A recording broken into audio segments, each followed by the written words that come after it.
Dear students, I am going to discuss the course called Automata Theory and Computability, that is ATCS 54. Here we start with the introduction to the automata theory.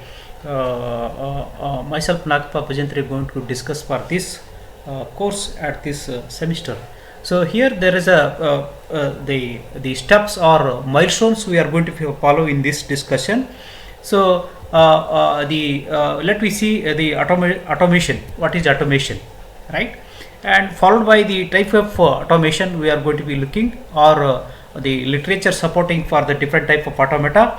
The initially there is a finite automata theory, and followed by the push down automata, and we have one more concept called Turing machine.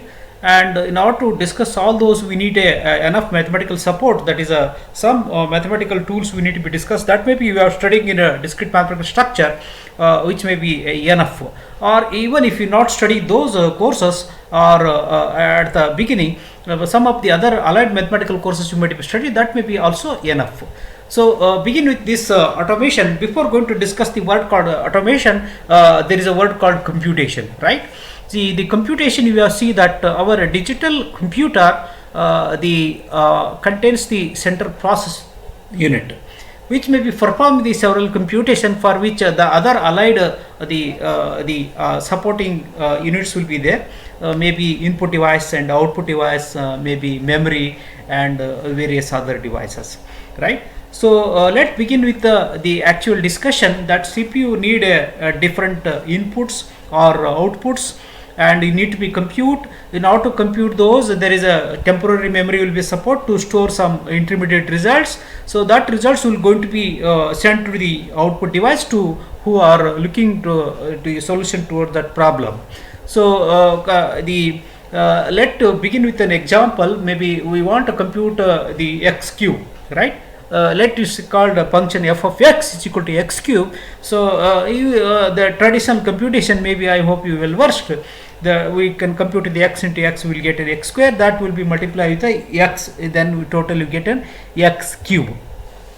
So this computation of x cube, let substitute the value of x is equal to 2. If x is equal to 2, then the intermediate computation that will be stored in the temporary memory, that is 2 into 2 4, and 4 into 2 is 8. That is results we want to give it to the output device, or who are expecting some result for that problem. So where it comes the automation. The automation here, we are performing that computation, and along with the memory will be totally called as an automation. So that will receive an input and output. What is automata theory, right? So we have seen the model, or the actual computations which will happening, for which we will call automation. The automation theory, it is an abstract computational device, right? Abstract computational device. So the device do not have any the memory and additional computation, so on. That is, it is a very brief model, very abstract model, which will receive some inputs and produce the output. In that sense, the abstract devices are simplified models of the real computations. The computations happen everywhere. Maybe we have in our daily life, we have been performing on your laptop, or maybe cell phones, or any tab, or any small devices we are going to be use, maybe calculator we have to use for the small computations. So that is a very abstract model, right? So maybe why do we need in this abstract models? So abstract model, we let we see the simple computer. You can see that is a the small computer which will have a battery, and there is a switch, and we have a bulb. In order to make a switch on the bulb, you need to be flip the switch. So the switch should be close. There is an input switch, and output is a bulb will be glow. And what will be action? The switch will be flip. What are the status of the flip? That is on and off, right? Either on or off. So with consider of this simple computer, we have, that is we can build a small state diagram for this. States will be happening for this circuit. The beginning it is will be start, that is off, bulb will be off.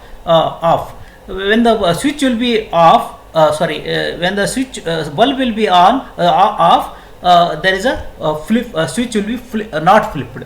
If the switch is flipped and bulb will be going to be on, right? So if the again that is a flip of the switch, then it will go to the off state, right? So like this we have been experiencing in our life, maybe like our in a home, that is electrical toggle switch, either on or off, right? So this is also simple computer which doesn't have memory, maybe it doesn't have any computations. So bulb is on if and only if there was an odd number of flips. Odd number of flips, there is a bulb will be on. So this simple computer will be experienced. So let will be introduced more complex for that problem. So instead of pole switch, we can go for the second switch. So what will happen? How can I analyze this? Maybe switch 1 and switch 2.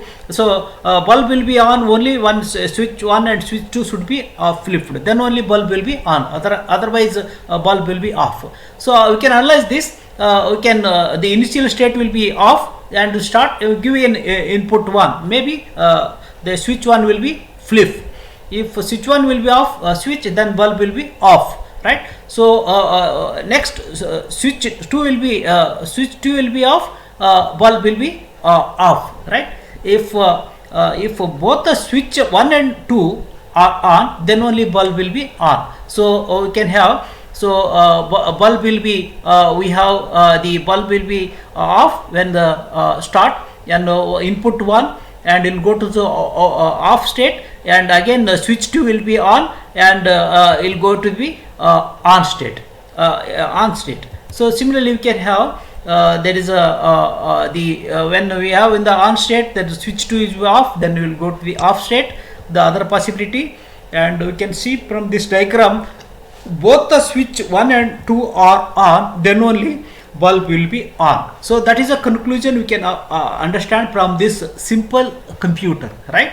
So bulb is on if and only if both the switches were flipped or closed, and then or odd number of times that will be closed, then only bulb will be on. So from the previous example and this example, I hope will be realized that the switches will be earlier 1, now will be switches 2, and the combinations will be more now. The computation will be complex here. So let we introduce more complexity the previous problem. So instead of having 2 switches, we can have 5 switches. What will happen? You can think about that. So there is a more number of permutations will be there, right? 5 switches should be on, then only bulb will be off. If any one switch will be off, then the bulb will not be on. So having considered this complexity, right? So can you design a circuit where the light is on if and only if all switches are flipped or closed, then the switches were flipped exactly the same number of times. 5 switches are there, 5 switches should be flipped, then only bulb will be on. So you can consider this beginning 1 switch and 2 switch, now you can 5 switch. So in the real life also, there is a more number of switches will be increases, then complexity will be increases. So having this more number of switches, is it possible to solve this problem what we solved in the previous case? May not be so. May not be so. It is a complexity will be gone increases. So for which we have to see the alternative. So what will be alternative? Maybe we can think about that our automata maybe help us, right? So design a problem. Such devices are difficult to reason about because they can design an infinite number of ways, right? So there is a finite number of ways may be essential in the earlier case. As we introduce more number of switches for the benefit of the various applications, there is an infinite number of solutions we need to provide. So for which we have to see some solutions from this finite automata, maybe definitely provide that. So by representing the abstract, them as abstract computation devices or automata, so there is and we will learn to how to answer these questions. I hope will be understand the complexity of the problem. As we increase the number of switches, then the permutations will be more, and we have to design the circuit maybe become complex, for which we have to see the abstract model, that is will be supported by the automata theory.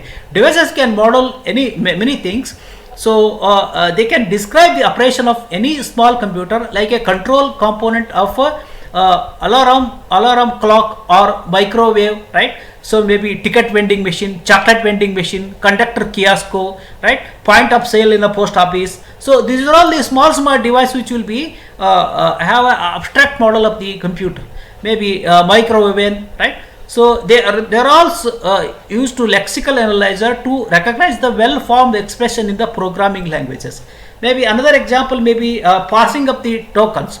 Maybe your natural language processing or your programming languages, when you submit a program, you will get there is a variable, constant, and various words will be there in a program. So in order to identify them, they have to be parsed initially. So parsing will be possible through the lexical analyzer, right? So this lexical analyzer is a part of the most of the compiler design. We will be going to be discussed in the subsequent class. Maybe going to be discussed operating system and various other courses.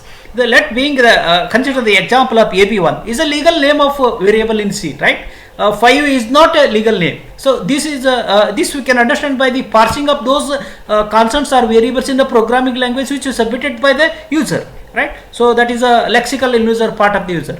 So let me see in a brief way what are the type of the finite automata. The first type of finite automata, maybe we have seen in the previous discussion, that is a finite automata that CPU. We have seen that we have input memory and output memory. So for which we have the small computation, that is a vending machine, as I told, point of sale or conductor kiosk or just blood pressure measuring machine or sugar measuring machine. So those machines have very abstract model. So that is also automata. That is a finite number of steps will be there. So coming to the push down automata, the push down automata compared to the previous one, finite automata may not have much memory. So this small amount of memory will be introduced in the push down automata. So that is a stack memory. So there is I hope you have studied in data structure. So what is a kind of the stack memory, right? So there is a condition of push and pop variables. From that we can deposit our variables or information into the stack. So that will be attached to the push down automata. So obviously it have input memory and output memory. So it has small computation. Compared to the finite automata, there is a little improvement over that. So there is a small amount of memory is added, maybe a lexical analyzer, compiler for programming languages, medium computing power may be essential. So coming to the one more, the more improved one, that is a breed type of 3, that is a Turing machine. So that is a instead of stack memory, we have random access memory, right? We have obviously input and output. There is a computation. So any algorithm you can perform with this kind of computers. This is a little improvement over the kiosk or small computers as we discussed in the previous discussion.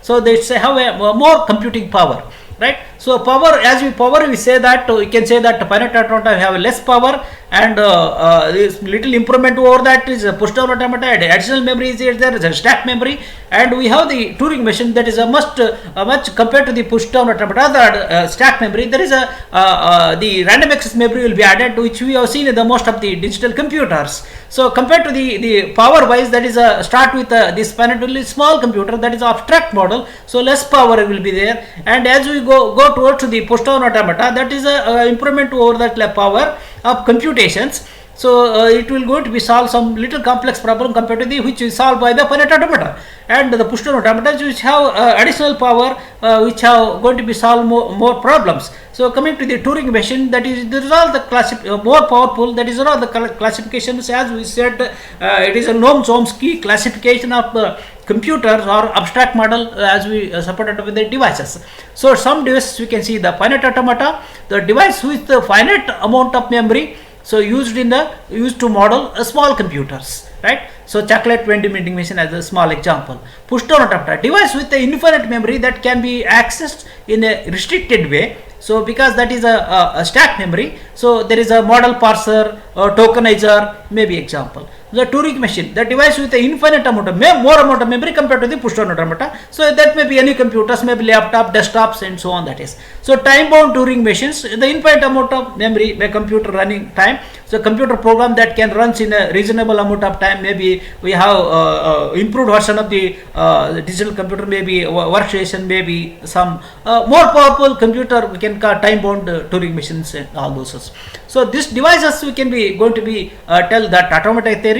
So in order to all this we have to discuss, we begin within the inner circle, inner oval, that is called combination logic circuits, maybe a programming logic array, maybe PAL and various digital system. Maybe we have studied digital systems theory and all those. So those logic circuits will be there. So this logic circuits will be going to support for the abstract model called finite state machine. And above that we have the push down automata. So we have a little small amount of memory compared to the finite automata memory, that is stack memory. So little improvement over that, the finite stack push down automata, that is the more amount of memory, that is random access memory, that is Turing machine. So above this we have time bound machine, that is a more improved version of the Turing machine. So we have a more amount of memory. So as I said, that it's a Noam Chomsky classification which supports from the combinational circuit. So we have the finite automata, state finite automata. So that can be represented with the help of regular grammar or regular expression. So that is a type 3. So above that we have a context free grammar, that is a push down automata which have a stack memory. So can call, according to Noam Chomsky classification, is a type 2. And context sensitive grammar, that is a Turing machine. So that is a type 1 which have a more amount of memory. The unrestricted grammar, the type 0. So that is above the Turing machine. This is one way of understanding the concepts of finite automata and these classifications and all those.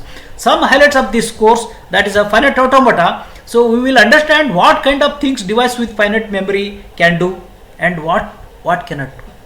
Right. So there is a limitation of the finite automata. If you cross the limitations, so how can solve some complex problems, right? In other words, that finite automata cannot solve all the problems. So there should be some little extra power.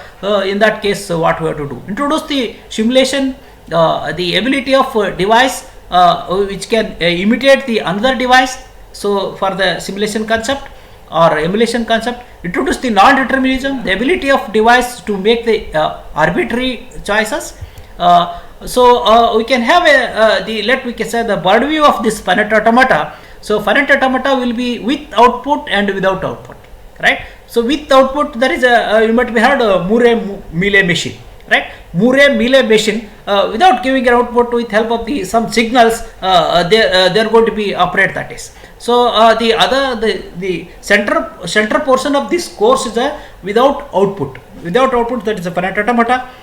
So let me see that type of finite automata under category of the without output, that deterministic finite automata, non-deterministic finite automata, and the little improvement over this, that is a epsilon non-deterministic finite automata. So deterministic finite automata, non-deterministic finite automata, and epsilon non-deterministic finite automata, these are the three concepts going to be discussed in the module 1, right? So module 1. So let me see that preliminaries of the automata theory. So how do you formalize the question? Can you device A solve problem B, right? Can you emulate the device to solve some problem, right? So first we need a formal way of describing the problem, right? So we have to analyze the problem. So once we understand the problem, for which we have to build a abstract model, right? Abstract model, that is help of the automata theory. So that is we are interested in solving the problem. So we have a problem way, formal way of describing the problem. So we can search for the suitable model or abstract model, right? So there are several examples we have seen in your daily life. That is a given word yes, does it contain the subword fool, right? Given number n, is it divisible by 7? Given pair of words s and t, are they same, right? So the given an expression within brackets, right?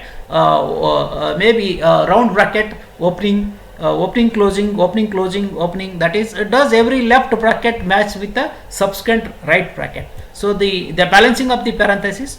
So all of these have yes or no answers, right? From the yes or no answers, we can get the solution for that. There could be other additional type of the problems will be there. Find this or how many of that, right? So, but we won't look at those, right? So these are some subjective type of the problems are there, for which we need to find a solution. For which we need to have some mathematical support. That mathematical support, how to handle the strings, that will be alphabets, the common way to talk about words, number of pairs words, etc. This is by representing them as a string, that is. So string, they define the strings. We start with an alphabet, right? So an alphabet is a finite set of symbols, right? So I hope you are well versed. That is, we'll be studying some programming language. So let me see that sigma 1 is a finite set of symbols, that is the A, B, C, D lowercase or maybe uppercase, the set of letters in English, right? Sigma 2, that is 0 to 9, the set of base 10 in case of base 10 digits, or sigma 3, that A, B and some special characters has the set of letters plus special symbols. Sigma 4, that is a set of open and close brackets. So these are some few examples we will be come across while discussing the strings. A string over alphabet sigma is a finite sequence of symbols in sigma. So the empty strings will be denoted by epsilon, and the examples are the ABFZ is a string over sigma 1, ABC small case. So 9021, that is a string, that is 01 numerals. So the special cases, string over the sigma and brackets of closing and opening. So these are the string examples. So there is a combining of all these strings. You can have a language. Language is a set of strings over alphabets. Language can be used to describe the problem with yes or no answers. For example, this L1 set of all strings over sigma 1 that contains the substring full, right? That is a language 2. The set of all strings over sigma 2, that is are divisible by 7, right? Those numbers we can list it there. We can have a set. The language, the L3, the set of all strings of forms S, channel S, where S is the number of strings over the combining all those with help of the ABCD up to Z. The set of all strings over sigma 4, where the every can match with the subsequent the braces, what we discuss. So we have discussed some very introduction about this finite automata theory. So let me summarize this. So we have seen the abstract model, that is automation. Before discussing that, we have discussed the computation. So the type of automata, that is a finite automata, and we have a Turing machine, push-down automata and Turing machine. In order to study all those, we need some mathematical supports. So this the type of automata we have seen from the Noam Chomsky classification. So this is a very brief introduction about the automata theory. Let me discuss in the subsequent class the continuation of this introduction. Thank you. If you have any queries, we have sent to these questions, or you can also post your questions to through the mail. Thank you for patient hearing.